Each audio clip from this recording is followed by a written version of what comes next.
Thank you so much for joining me as we walk through the Eastern Classics Tournament course. In this video, I'm going to walk you through all of the best previous shots that I've taken in these tournament holes, and I'm going to show you the very best of my ability, the way I'm going to play them moving forward here into the tournament. Just be aware, you're going to have to play these shots according to your clubs, your balls, and your skill level. I'm excited for this one. I think it's really cool when Playdemic mixes and matches between all these different courses. So if you're ready to go, I know I sure am. Let's get into the video.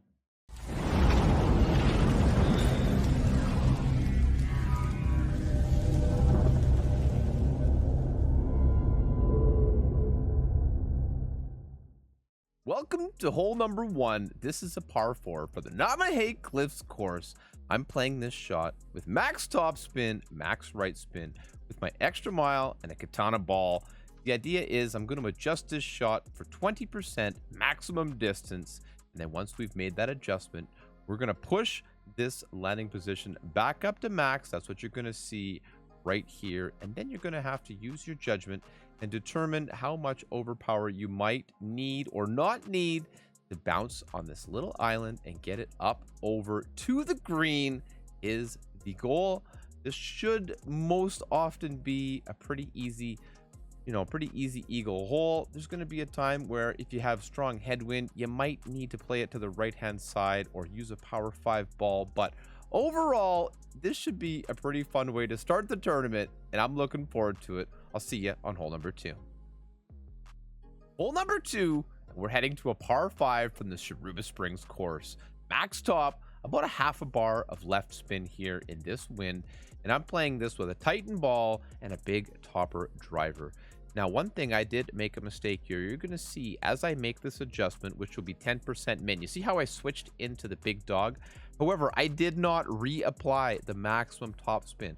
So if you do switch down to that lower level club and you need to use a little bit of under power for this drive, which is possible, especially in a strong tailwind, just remember to reapply the top spin. However, as long as you hit perfect and you make that nice bounce over the rough, leave yourself down here, you should still have a good second chance opportunity with the big dog, max top, max right. And I set it up on this little corner here at 10% maximum distance. And ultimately what you're going to want to remember for this shot is don't use any overpower. You see how I'm very close to the edge already with that yellow circle. However, we're using at least a full ball, if not a tiny bit more curl on this shot. Hit perfect. And the thing is we're going to do is we're going to bounce right here on this little shelf and roll it nicely down past the bunker. You can get this one right close to the hole with a bit more of a drive. I know you can do well on this hole. I'll see you on hole number 3. Hole number 3, we have our first par 3 backbone, and I'm using a kingmaker for this seemingly simple but actually very difficult par 3.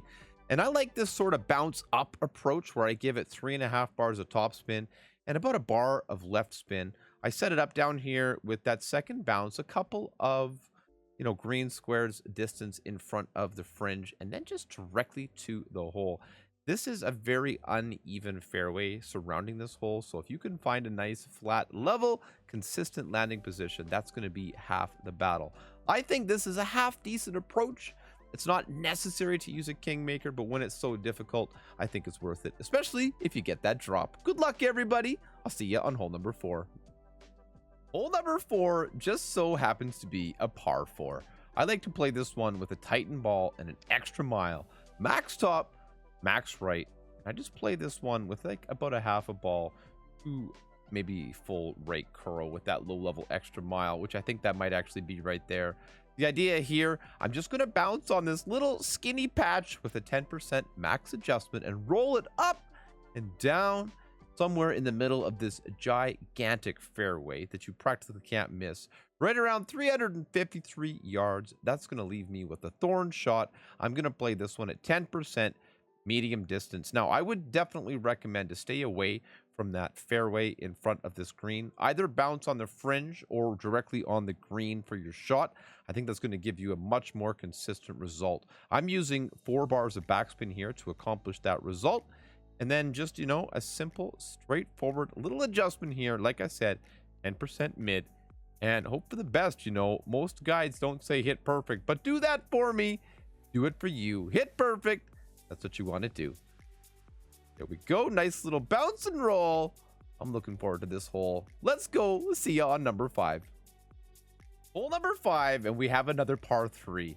This par 3 is really setting the trend for this tournament for very difficult holes. Now, this one, I'm playing a rough bump down in this little skinny section with like 3.5 bars of topspin and about a half a bar of left spin. I do adjust this shot at 35% maximum distance. Now, just to the left of this landing position, you see that wider patch of dark green. I think that's going to be the more consistent position that many people are going to play from. So consider that. We're going to have to change the spin set from what I'm playing here. But that 35%, especially into this slight headwind, is a good place to start.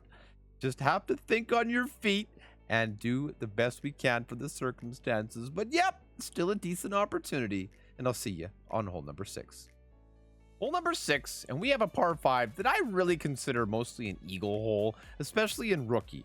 I set up here with my extra mile and a Titan ball, and I'm giving this maximum left and about 2 bars of topspin. In tailwind, you might even want to take off a little bit. Just be careful. If you go into the rough on this drive, you're going to have a very, very, very difficult chance to get that eagle. So on the shot here, I adjust 20% maximum distance, and I'm going to give it like about a half a ball of left curl, especially into this wind here.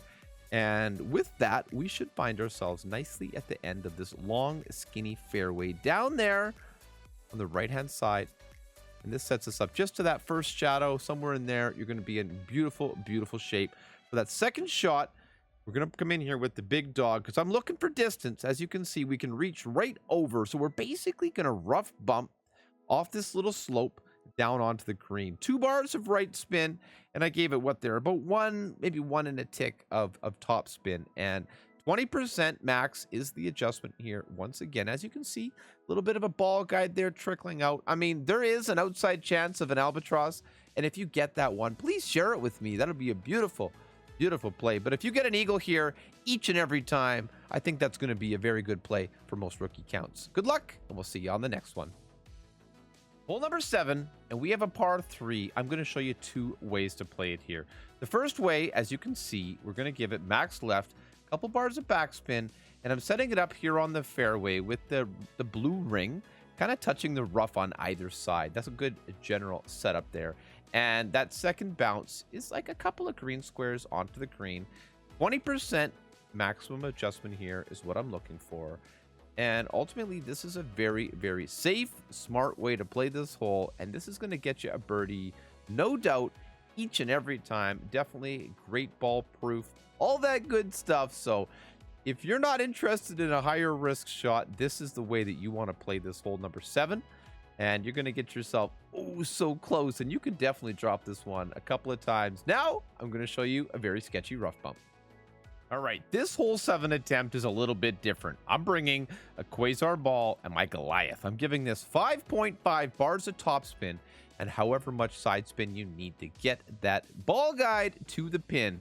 As you can see, I'm setting up in this very skinny little patch, and we're adjusting this shot due to the wind at 15% maximum distance. So I've got basically the green sides of the green ring inside the yellow there, bordering on either side of the rough.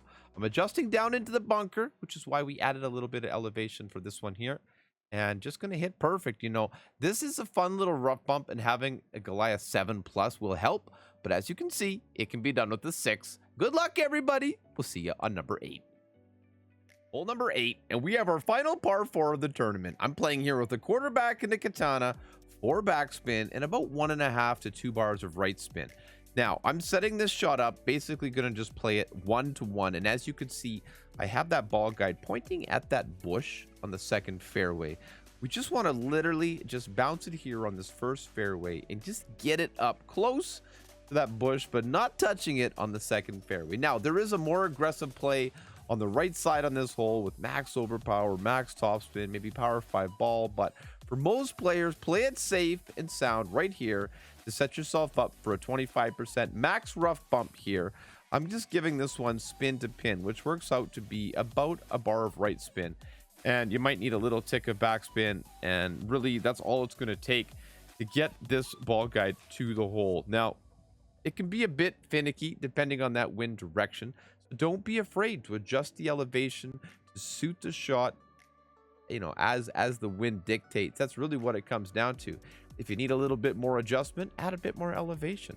If you think you're, you know, if you're not pulling enough, you know, that's how you got to figure it out. But ultimately, in this crosswind here, this 25% max works out pretty good, and I hope it works out good for me and for you. We'll see you on hole number 9.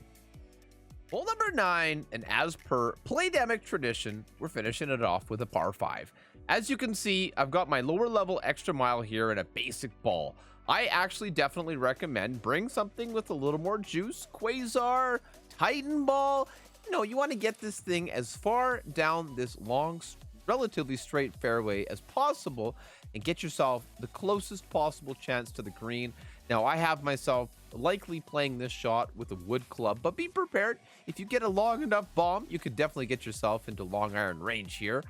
So, you know, the way I'm going to approach this shot is really 10% max. I'm going to give it 2 to 3 bars of backspin, depending on the wind, a little bit more in tailwind and a little bit less in headwind. And ultimately, you know, we're going to have to just adjust our elevation here to suit the direction of the wind. That is such a recurring theme, but that's how this game works. And man, I'm looking forward to this tournament. I think it's really cool how they've changed it up with all these different courses. And I like some of these holes so much. They take me back. I haven't played them in a long time. So I hope it goes well for you. I hope I see you out there on the course and in the streams. Good luck in the Eastern Classics tournament. Thank you so much for being here. Thank you so much for hanging out with me as we went through this Eastern Classics tournament course. If you have any comments, questions, or concerns, leave them in the comments section below. And otherwise, don't forget to like this video and subscribe to Erelic Gaming so you don't miss out on any of my future content. Good luck in the tournament.